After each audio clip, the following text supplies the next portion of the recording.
Matt Michigrosso here, creator of Xenoplicity and the Q system it runs on. Today's video, we're going to be looking at the magic system that is in Xenoplicity. We have magic, we have miracles, we have psionics, bionics, exotic technologies, superpowers. There are so many things in Xenoplicity, but today's video, we're just going to cover true magic. We also have in the rule system something called performance magic. This is going to be more like your stage magicians, your parlor tricks, card tricks, fortune telling, that kind of things in the game too. But for the sake of this video, we're only talking about true magic. We're talking about really casting spells and accessing mystical energies and powers and whatnot. And we're going to be using Bulgral Vex. This is our Cyclops wizard that we created together in the quick start character creation video. All right, so true magic. There are 3 different magic paths, and we kind of briefly touched on this when we made Bulgral Vex here. There is necromancy, sorcery, and vitamancy. These are the 3 different types of magic that we have in the core rules. Necromancy is your black magic. It focuses on death and harm, secrets, communing with spirits, both deceased souls as well as infernal spirits, and also making and controlling undead, and controlling infernal minions as well. Okay, your sorcery magic is your neutral magic. This is focused on the elements, the mind, nature, knowledge, communing with pagan spirits, and also controlling pagan minions. Okay, chromatic minions. And then you've got vitamancy, which is going to be your white magic. It's focused on life, protection, healing, wisdom, communing with spirits that have a celestial nature, and controlling celestial minions. Okay. And the thing is about magic in Xenoplicity is that we do try to keep it magical. There's no spell lists in the book. All right, so if you're going to play a magic user, you need to be prepared to really think about how you want to apply magic, how you want to use it in the game, because it's going to require some level of creative thinking and imagination. Okay, and that lends itself well to a magic system because it keeps things unpredictable and magical. Okay, and that's what we want at the table. Now spells are created as needed, and again, there's no spell list for you to remember. The first thing you need to do is determine the type of spell that you want to cast. So for instance here, there are 3 types of spells in the game. There is alteration, conjuration, and divination. And really quickly, alteration is going to be to alter or enchant things that are already present or existing. Conjuration is to summon or create things that don't already exist. And divination is to gain personal insight and enlightenment through magic. And so whatever spell you're casting is going to kind of fall into one of those 3 categories. So the next thing you're going to do is you're going to determine your spell aspects before you cast the spell. And there are 6 different tables here. We have magical effect, we have power level per effect, the complexity of the spell, the magnitude of the spell, the duration of the spell, and the range of the spell. And so when we play tested Xenoplicity, we did this really in 2 different ways, and both worked equally well. So you can do this any way you want.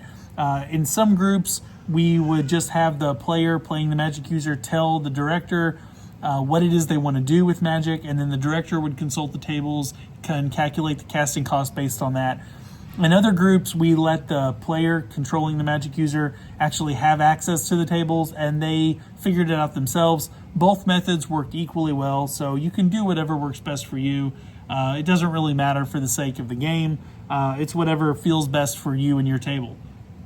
But to give you an example, let's say you wanted to cast a fireball spell on some approaching enemies. So you answer all these questions, and this is going to give you each of these answers, depending on what kind of answers you give. Each of them is going to have a number attached to it. And obviously the larger effect, the more powerful the effect, the higher the number goes. So if I'm just doing a simple fireball, 1 effect, for major damage, simple, single target, momentary, and they're close, they're near, and they're within line of sight. Okay, 4. That would give me a casting cost of 4. Okay. The next thing you're going to do is you're going to determine whether you can cast the spell by rote or whether you need to do a spell creation roll to make it happen.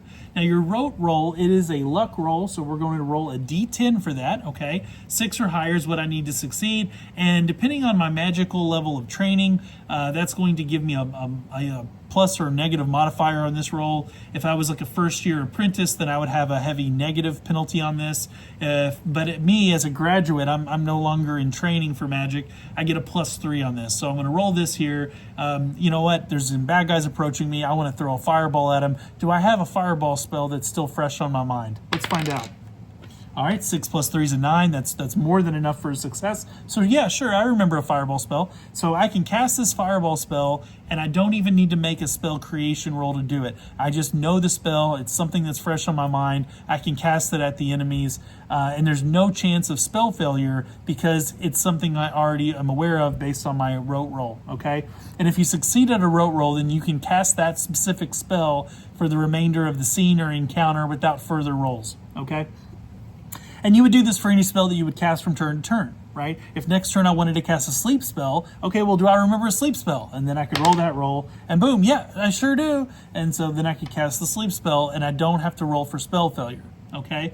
But let's assume that you did. Let's say I failed that roll, and there's a spell that I want to cast, but I can't remember it, so I have to make this roll. Well, to do a spell creation roll, then you're going to have to make a skill roll. Okay, this is a mental roll. You can apply willpower and IQ to it, plus the appropriate, magic skill that you have in your customizations.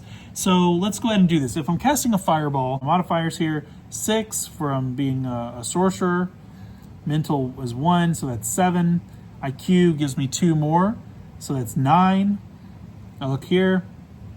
Conjuration, which is a fireball. I'm conjuring the spell from nothing. So that's 3 more, so that gives me 12. IQ of 2 gives me 14. Willpower of 2 gives me 16. And that is what I've got. I've got a 16. So I look over here, and my ER is going to be a 16, which is a D4 and a D12. So I get to add a D4 and D12. And for an action, let's say that the only thing I'm doing this turn is casting a spell, so I'm going to roll my D12 for my action die. Okay, so then I'll roll these dice and I determine whether I succeed or fail at the spellcasting roll. Okay, not a great roll, but still enough. I've got 9, 10, 11, 12, 13. Okay, 13 is a success. It would be a hitch success, so the game master, the director, the game would gain a token. But be that as it may, so I would succeed, I would be able to cast a spell. Now, if you succeed, if you go over your in successes, then you can reduce your casting cost or add to the aspects free of charge. So if you can cast the spell so good that you actually cast it better than normal and it'd be more efficient, okay? But if you fail a spell roll, if it's a standard failure, then you get a fizzle, the spell just doesn't work, but there's no mana roll required. You basically just, nothing happens, okay?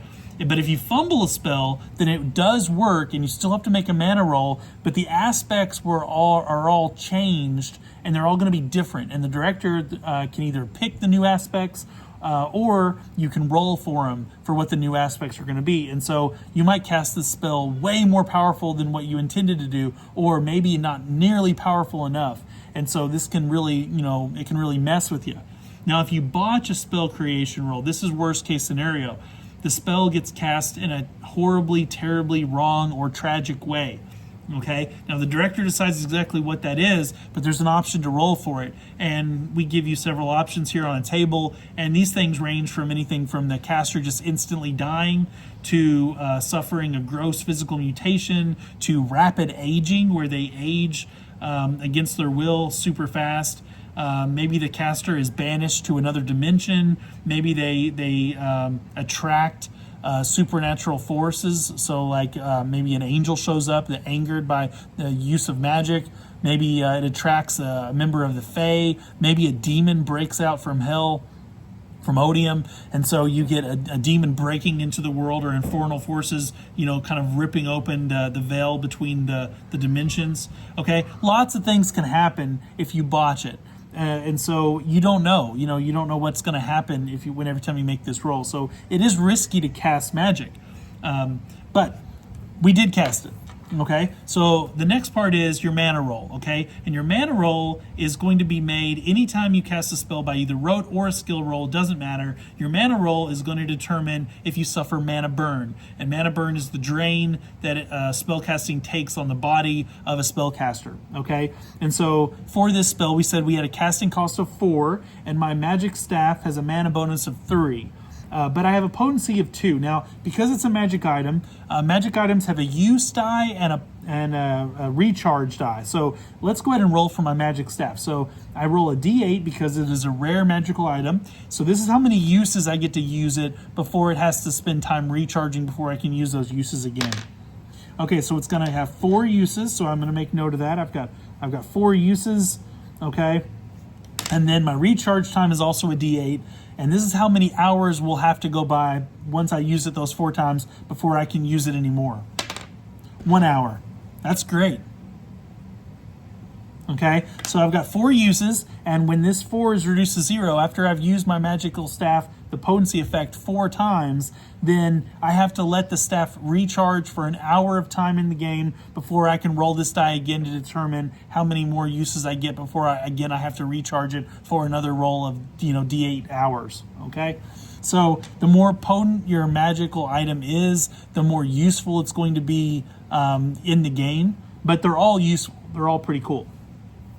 All right, so I've got this ability. So in this case, if I wanted to, I could use a potency effect. I could mark this down from 4 to 3, and instead of having a mana bonus of 3, I could have a mana bonus of 5, okay? And I'll do that. So I'm going to have a mana bonus of 5, and the casting cost is 4, so I'm going to get a +1 because your mana bonus is a positive on your mana roll. It is a luck roll. It's going to be a d10, and your casting cost is a negative modifier on the roll. So you come up with your net modifier, whatever that is. For me, because I've got a bonus of +5 and a penalty of -4, I get to roll this at a +1. I'm going to roll this.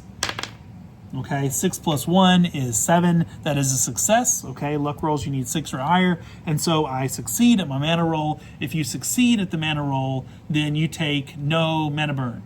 If you fail at the mana roll, then you're going to take mana burn equal to the difference between the casting cost and your spell focus, my magical staff.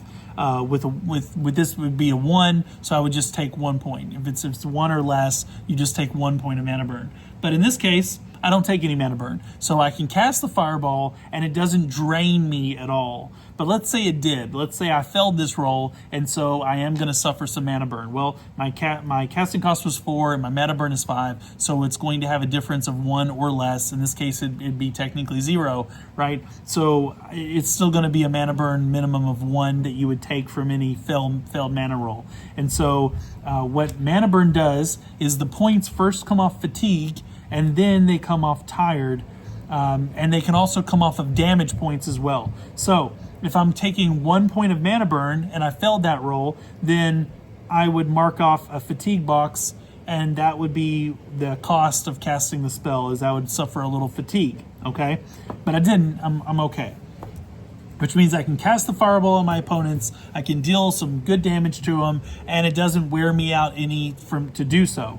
But the thing about the mana roll is that if you start casting more powerful spells, the more powerful of a spell you cast, suddenly this mana burn can become a much bigger issue. So let's say if I was casting that same spell, the fireball spell, but instead of it just doing moderate damage, what if I wanted it to do epic damage? I wanted this fireball to be big enough that it could just outright kill and decimate anything it's going to hit. And then let's say that I wanted to affect an entire group of bad guys running towards me, not just one opponent. Well, then my casting cost is going to be considerably higher. That would give me a casting cost of, let's see, 1 + 3 is 4, 5, 6. So now I've got a casting cost of 6. And if I'm not using that potency effect, if I've just got the bonus of +3 that I can always fall back on, well, a casting cost of 6 and a mana bonus of 3 means that I would suffer a -3 on my mana roll. If I rolled that, And 6 minus 3 is a 3, so I would fail. And the thing is, the amount of mana burn is equal to the difference between your mana bonus and your casting cost. And so, in this case, if I failed this roll, I would suffer 3 mana burn. So yeah, you can cast a bigger fireball. You can really decimate the battlefield, right? But it's going to come at quite the cost, because I would have 3 points of mana burn that I would now have to mark off of my boxes. And so I could do this. I could mark off 2 boxes of fatigue and 1 box of tired. Well, now I'm seriously fatigued, and I'm also, I've got some trivial tired. And the thing is, remember guys, fatigue, that's not going to come back. Each of those boxes requires about 15 minutes of downtime, 10 to 15 minutes of time to rest and recuperate. So that's 30 minutes that I'd have to spend doing nothing after the fight if I want to get those boxes back. Tired, those boxes don't come back until you get a full night's sleep. And so we're talking about going forward every turn now until I get some rest. I'm suffering minus 3 ER because each of these boxes is a minus 1 ER penalty. So that's quite substantial, right? So yeah, I wipe out all the bad guys, but now this wizard is tired, he's exhausted.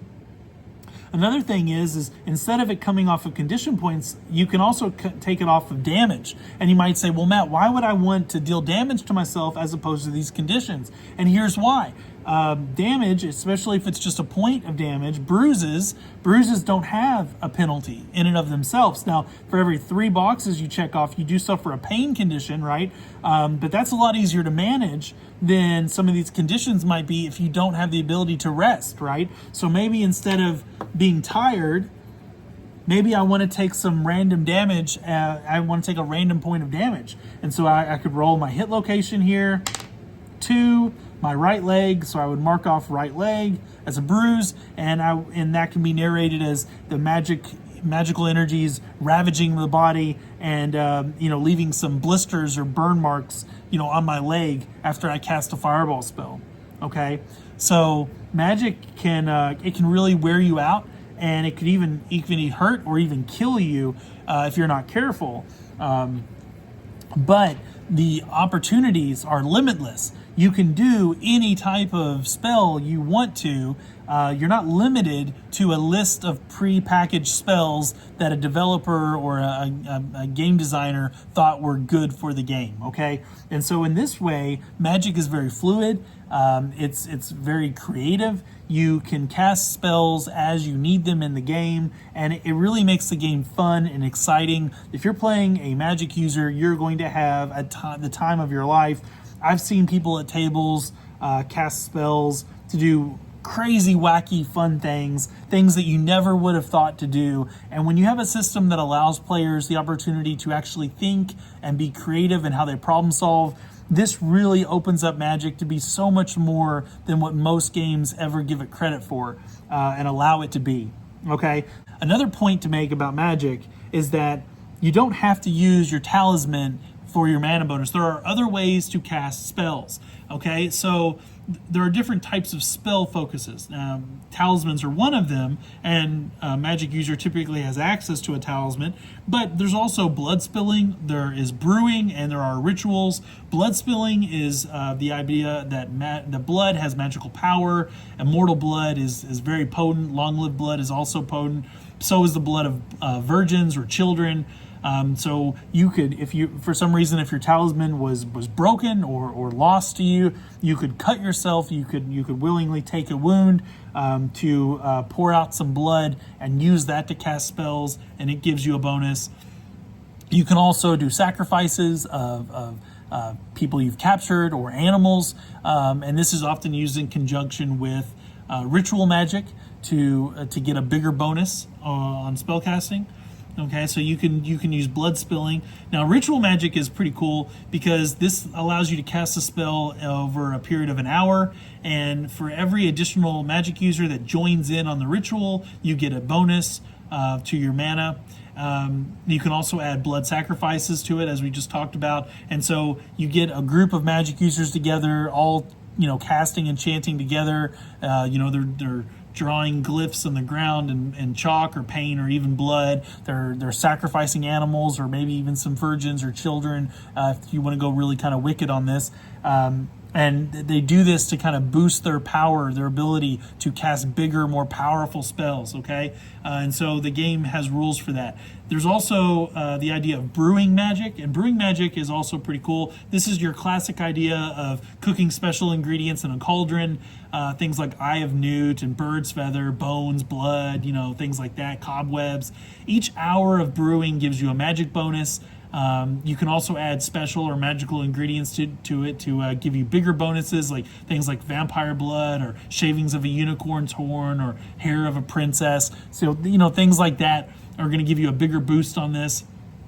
The thing about brewing spells that's pretty cool, even though it does take some downtime, but if you succeed at it right, you can bottle up the liquid that you've brewed, and this creates a magic potion, okay? This is how magic potions are created. This spell is already done, it's ready, and when the bottle is open or poured out or drank, you know, you crashed, you know, broken, that the spell effect gets to take place, okay? So there's an in-game way of making magic potions that magic users have access to. Another thing you can do with brewing magic is, instead of bottling it up, you can take that brew and you can mix it with ink, and you can use it to write you know, words on a page or in a book or on a wall or on the floor, and this is creating the quintessential magic scroll, okay? So typically done on a piece of parchment or an actual scroll. You would write down some words using this, and when those words are next read aloud, okay, from that wherever it's you know, recorded, the spell effect will take place. We give you in-game reasons for why these things exist. You have magic scrolls, you've got magic potions, you can use the magic system to create magic items, okay? All this is in the core book, okay? And so you can really just go wild with magic and just have so much fun. And because it is so diverse, because there's so much you can do with it, you could have an entire table of magic users. You could have everybody being a wizard, and it would be super fun. It wouldn't feel weird. You're not going to have multiple players casting something that's exactly the same, because everybody's mind works a little differently, right? And so you're going to see magic really take shape in really fun and creative ways. Guys, the magic system in Xenoplicity is up there with some of the best magic systems that are out on the market. I strongly encourage you guys to check it out. I think you're going to have the time of your life, okay? So that is the magic video, guys. I hope you guys enjoyed it. Let me know what you think in the comments.